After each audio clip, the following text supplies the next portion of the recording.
सदियों से मंदिरों की दीवारों पर अंकित किए गए ये दिव्य स्वरूप मानव कल्पना को चुनौती देते आए हैं। कई देवताओं के 4 मुख दिखाई देते हैं, कई 5 मुख, कई 4 हाथ, कई 8, 10 या उससे भी अधिक। लेकिन क्या ये केवल कला की कल्पना है या फिर इनके पीछे कोई ऐसा संदेश छिपा है जिसे प्राचीन ऋषि आने वाली पीढ़ियों तक पहुंचाना चाहते थे? आखिर एक देवता को इतने हाथों की क्यों आवश्यकता पड़ी? क्या हर हाथ किसी अलग शक्ति का प्रतीक है? क्या हर मुख किसी अलग ज्ञान, किसी अलग चेतना या किसी अलग दिशा का प्रतिनिधित्व करता है? और यदि ईश्वर सीमाओं से परे है तो क्या उसे साधारण मानव के रूप में दिखाया जा सकता था? क्या अनंत शक्तियों को केवल 2 हाथों और एक चेहरे में समेटना संभव था? शायद यही कारण था कि भारत के मुनियों ने दर्शन को प्रतीकों की भाषा दी। लेकिन उन प्रतीकों का वास्तविक अर्थ क्या है? वेद इन रूपों के बारे में क्या कहते हैं?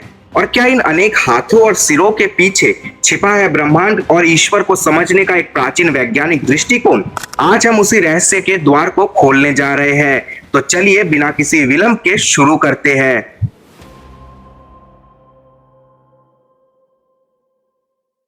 जब हम किसी हिंदू देवता के 4, 8 या 10 हाथों के साथ देखते हैं तो आधुनिक दृष्टि से ये एक असामान्य चित्र प्रतीत हो सकता है। लेकिन वैदिक दर्शन में ये शरीर का वर्णन नहीं बल्कि शक्ति का वर्णन है। मनुष्य के केवल 2 हाथ होते हैं, इसीलिए उसकी क्षमता भी सीमित होती है। वो एक समय में केवल कुछ ही कार्य कर सकता है। लेकिन ईश्वर को सनातन परंपरा में अनंत शक्तियों और अनंत सामर्थ्य का स्रोत माना गया है। वो सृष्टि का संतुलन भी करता है, उसका संरक्षण भी करता है, धर्म की रक्षा भी करता है और अपने भक्तों का कल्याण भी करता है। तो क्या ऐसी अनंत शक्तियों को केवल 2 हाथों में दिखाया जा सकता था? शायद इसी कारण भारतीय ऋषियों और कलाकारों ने दिव्यता को प्रतीकों की भाषा में व्यक्त किया। देवताओं के अनेक हाथ ये बताने का माध्यम बन गए कि दिव्य शक्ति किसी एक कार्य, एक दिशा या एक सीमा में बंधी हुई नहीं है। लेकिन कहानी यही समाप्त नहीं होती। इन हाथों की संख्या जितनी महत्वपूर्ण है उतनी महत्वपूर्ण इन हाथों में धारण किए गए वस्तुएं हैं।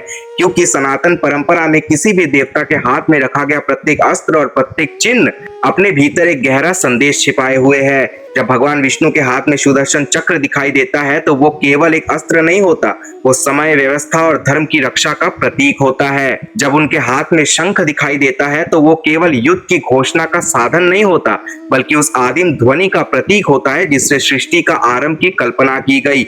ओम का दिव्य नाद। गदा केवल बल का प्रतीक नहीं है बल्कि न्याय और अधर्म के विनाश की शक्ति का संकेत है। और कमल, वो कीचड़ में खिलकर भी निर्मल रहने वाली पवित्रता, ज्ञान और आध्यात्मिक जागरण का प्रतीक है। इसी प्रकार देवी दुर्गा के अनेक हाथों में धारण किए गए विभिन्न अस्त्र केवल युद्ध के उपकरण नहीं है, वे ये संदेश देते हैं कि एक ही दिव्य शक्ति अनेक रूपों में संसार की रक्षा कर सकती है और हर प्रकार की नकारात्मक शक्ति का सामना कर सकती है। अर्थात हिंदू देवी देवताओं के अनेक हाथ किसी शारीरिक वास्तविकता का चित्रण नहीं करते बल्कि वे अनंत शक्तियों, अनेक गुणों और ब्रह्मांडीय उत्तरदायित्व की दृश्य अभिव्यक्ति है। जिन सत्य को शब्दों में समझना कठिन था उन्हें हमारे ऋषियों ने प्रतीकों के माध्यम से अमर बना दिया। लेकिन अनेक हाथों और अनेक मुखों का अर्थ केवल शक्ति और सामर्थ्य तक सीमित नहीं है। सनातन दर्शन में ईश्वर को केवल शक्तिशाली नहीं बल्कि सर्वव्यापी भी माना गया है। अर्थात वो किसी एक स्थान, एक दिशा और एक लोक तक सीमित नहीं है।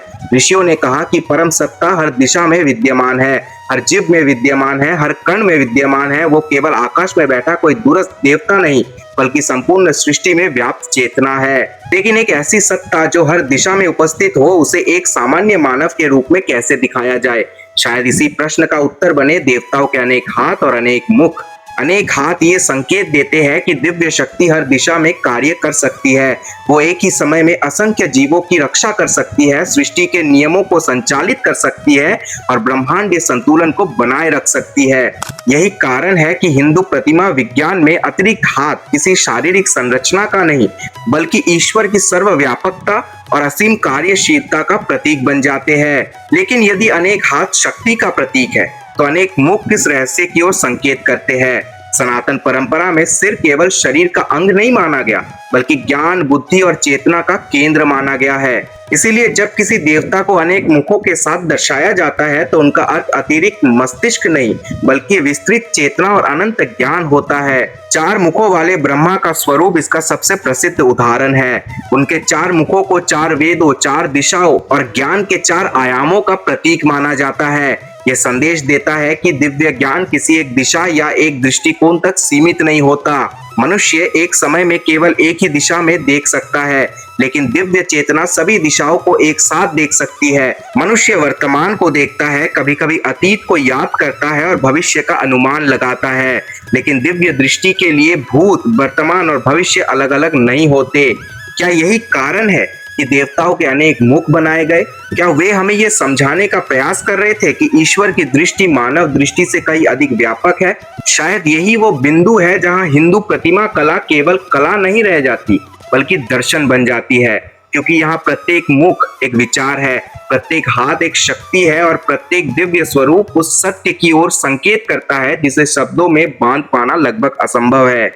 लेकिन देवताओं के अनेक मुख केवल ज्ञान की व्यापकता का ही प्रतीक नहीं है, वे एक और गहरे सत्य की ओर संकेत करते हैं। मनुष्य की दृष्टि सीमित है, हम केवल अपने सामने की दिशा को देख सकते हैं। जो हमारी पीठ के पीछे है उसे देखने के लिए हमें मुड़ना पड़ता है, जो दूर है उसे देखने के लिए हमें यात्रा करनी पड़ती है, और जो भविष्य में है उसे देखने के लिए हमें केवल अनुमान का सहारा लेना पड़ता है। लेकिन यदि कोई ऐसी चेतना हो जो एक ही क्षण हर दिशा को देख सके, तो यही विचार हिंदू प्रतिमा विज्ञान में अनेक मुखों के रूप में प्रकट होता है। अनेक मुख ये संकेत देते हैं कि दिव्य दृष्टि किसी एक दिशा, एक स्थान या एक क्षण तक सीमित नहीं है। वो पूर्व, पश्चिम, उत्तर और दक्षिण सभी दिशाओं में एक साथ उपस्थित है। लेकिन क्या ये केवल दिशाओं तक सीमित है? सनातन दर्शन के अनुसार दिव्य सत्ता केवल स्थान की सीमाओं से ही नहीं, बल्कि समय की सीमाओं से भी परे है। जहाँ मनुष्य अतीत को स्मृति में, वर्तमान को अनुभव में और भविष्य को कल्पना में देखता है, वही दिव्य चेतना के लिए तीनों काल एक ही सत्य के विभिन्न आयाम है। शायद इसी कारण देवताओं के अनेक मुख हमें ये स्मरण कराते हैं कि ईश्वर की दृष्टि मानव दृष्टि से कई अधिक व्यापक और अनंत है। लेकिन यदि अनेक मुख दृष्टि और ज्ञान का प्रतीक है, तो अनेक हाथ एक और गहरी जिम्मेदारी की कहानी कहते हैं। सनातन परंपरा में देवताओं को केवल पूजनीय नहीं, बल्कि ब्रह्मांडीय व्यवस्था के संरक्षक के रूप में भी देखा जाता है। सृष्टि का निर्माण करना, उसका संरक्षण करना, समय आने पर परिवर्तन और विनाश के माध्यम से संतुलन स्थापित करना, धर्म की रक्षा करना, अधर्म का नाश करना और भक्तों को आशीर्वाद देना, ये सभी कार्य एक साथ चलते रहते हैं। क्या इन सभी उत्तरदायित्वों को केवल दो हाथों में दर्शाया जा सकता था? इसीलिए अनेक हाथ दिव्य कार्यों का प्रतीक बन गए। एक हाथ आशीर्वाद देता है, दूसरा सुरक्षा का आश्वासन देता है, तीसरा अधर्म का विनाश का प्रतीक बनता है और चौथा धर्म की स्थापना का।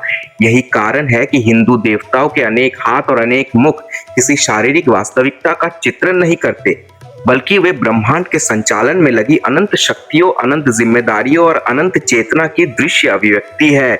और शायद यही कारण है कि जब हम किसी देवता के अनेक हाथों और मुखों को देखते हैं, तो हम केवल एक मूर्ति नहीं देखते, बल्कि एक संपूर्ण दर्शन को अपने सामने खड़ा हुआ पाते हैं। लेकिन शायद देवताओं के अनेक हाथों और अनेक मुखों के पीछे सबसे गहरा कारण इससे भी आगे है।